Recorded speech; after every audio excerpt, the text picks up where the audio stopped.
Bonjour à toutes et à tous, merci de nous retrouver pour ce nouveau numéro du Point des marchés en direct du Salon de l'Agriculture. Bonjour Michel Portier. Bonjour. Alors le Salon de l'Agriculture s'est ouvert quelques jours seulement après l'invasion de l'Ukraine par la Russie. Ce conflit a déjà des conséquences sur le marché des matières premières agricoles. Où en est-on aujourd'hui ?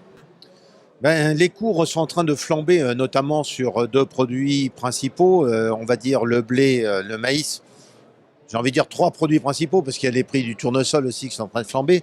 Pourquoi ? Alors déjà, la première raison, c'est qu'il y a des défauts de livraison sur des contractualisations qui ont été faites en blé, notamment de la part de l'Algérie. N'oublions pas que l'Algérie a acheté 1,5 million de tonnes de blé qui étaient à charger entre aujourd'hui et la prochaine récolte de l'origine mer Noire, on va dire essentiellement Russie, Ukraine.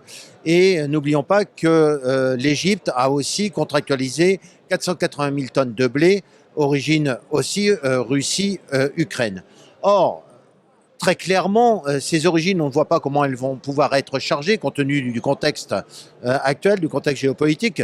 Il est très clair qu'il n'y a aucun bateau aujourd'hui qui s'aventure pour charger sur l'Ukraine ou pour charger sur la Russie. Il n'y a aucune compagnie d'assurance qui va assurer aujourd'hui les bateaux pour chargement. Donc, si on fait 1,5 million de tonnes de blé qui était à charger pour l'Algérie, plus 500 000 tonnes, grosso modo, pour l'Égypte, on a 2 500 000 tonnes à trouver, entre 2 millions et 2 500 000 tonnes à trouver rapidement sur le marché. C'est pour ça que les marchés sur le court terme flambent, parce que où trouver ces 2 500 000 tonnes à court terme ? D'un point de vue très pratique, c'est l'Europe qui peut les fournir. On pourrait dire aussi l'Argentine, mais essentiellement l'Europe et au sein de l'Europe, la France. Or, en France, on était parti sur un stock de report relativement élevé, c'est-à-dire un stock de report au 30 juin qu'on avait estimé dans un premier temps en blé à 3 500 000 tonnes, qu'on est déjà en train de réduire à 2 500 000 tonnes, voire 2 millions de tonnes. Donc on va finir avec des stocks extrêmement tendus. Dans ce contexte, les cours sont en train de flamber pour de la livraison rapprochée, pour pouvoir substituer les origines mer Noire. Ça, c'est pour le blé. Pour le maïs, c'est un petit peu la même chose. N'oublions pas que en maïs, l'Ukraine produit environ 40 millions de tonnes, en exporte, si je simplifie, environ 30 millions de tonnes, et avait encore 18 millions de tonnes à exporter entre aujourd'hui et la prochaine récolte, on va dire septembre 2022. Or, en Ukraine, le maïs va se semer un petit peu comme en France d'ici un mois. Quid de la situation ? Est-ce que la situation géopolitique va perdurer ? Est-ce que les agriculteurs ukrainiens vont pouvoir semer ? Est-ce qu'ils vont avoir des semences ? Est-ce qu'ils vont avoir de l'engrais ? Une énorme incertitude dans ce domaine. Donc les cours du maïs, de la même façon que le blé, sont en train de flamber. Et enfin, troisième point, troisième effet essentiel de cette crise, si on enlève tout l'aspect humain sur lequel évidemment on insiste et que l'on déplore, c'est sur le tournesol. N'oublions pas que si vous faites Russie plus Ukraine, il contribue à hauteur de 80% des exportations de tournesol. Si on parle de l'huile de tournesol cette fois-ci, l'Ukraine à elle seule exporte l'équivalent de plus de 50% des exports de tournesol, la consommation de tournesol dans le monde. Donc là, on a un vrai problème sur les huiles. C'est pour ça qu'on a aussi une flambée des huiles de colza sur le marché, qui fait suite à une flambée des huiles de palme. Bref, à très court terme, on ne peut qu'imaginer une poursuite de la hausse des cours. Alors un des autres effets, c'est la flambée des prix de l'énergie et des engrais, qui étaient déjà élevés depuis plusieurs mois.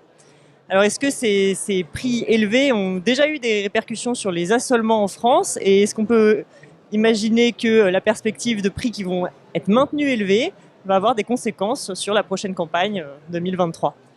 Alors, déjà, il y a eu un petit peu de conséquences sur les emblavements pour la récolte 2022. Je vais vous prendre un exemple, le mien, en tant qu'agriculteur, je vais reprendre ma casquette d'agriculteur. Lorsque j'ai vu les prix d'engrais extrêmement élevés au mois de septembre, j'ai switché certains assolements de céréales pour reproduire des pois protéagineux divers que je n'avais pas produits depuis 10 ans, 15 ans peut-être, et de la même façon ressemer du tournesol. Pourquoi ça? Parce que ce sont des cultures qui sont très peu exigeantes, les pois pas du tout besoin d'azote, le tournesol très peu besoin d'azote, donc je me suis dit on va raisonner déjà un petit peu réduction des charges. Donc ça s'est traduit aussi un petit peu par ce qu'a affiché le ministère de l'Agriculture en disant que les surfaces de céréales d'hiver allaient un petit peu baisser cette année par rapport à l'an passé. Mais je crois que l'impact majeur va être pour la récolte 2023. Alors là, je ne suis pas devin pour savoir si effectivement la crise en Ukraine va durer ou perdurer. En tout cas, une chose qui est certaine, c'est qu'au jour où on se parle, c'est que les prix des engrais continuent de flamber. Ils continuent tellement de flamber que on n'a pas de disponibilité. Aujourd'hui, acheter de l'engrais pour de la livraison, on va dire cet été, c'est-à-dire pour de la récolte 2023, c'est chose rare, donc qui est rare et cher, entre guillemets, sous réserve d'approvisionnement. Donc pour que les prix de l'engrais baissent, il faudrait que le prix du gaz baisse. Or, malheureusement, on n'est pas parti du tout dans ce système-là. Donc très clairement, je ne vois pas non plus un potentiel de baisse important, y compris sur la récolte 2023, tout au moins pour les productions qui sont gourmandes en azote particulièrement. Pour conclure, quelles conséquences cette crise peut avoir à plus long terme sur les politiques agricoles françaises et puis européennes? Ben écoutez, la souveraineté alimentaire est à l'ordre du jour.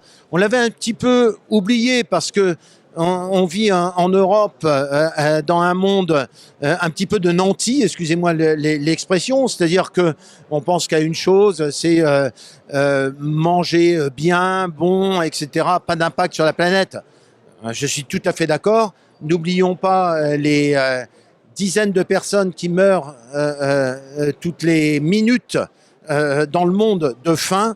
Donc très clairement, on s'aperçoit qu'être dépendant du gaz russe, être dépendant de tout un tas de produits qu'on importe aujourd'hui, on en voit les effets aujourd'hui, et donc il va certainement, au sein de la politique agricole à long terme, revoir un petit peu nos objectifs et prendre en compte notre indépendance alimentaire. Merci beaucoup Michel Portier. Merci. Merci à toutes et à tous. Rendez-vous dans 15 jours pour le prochain point des marchés.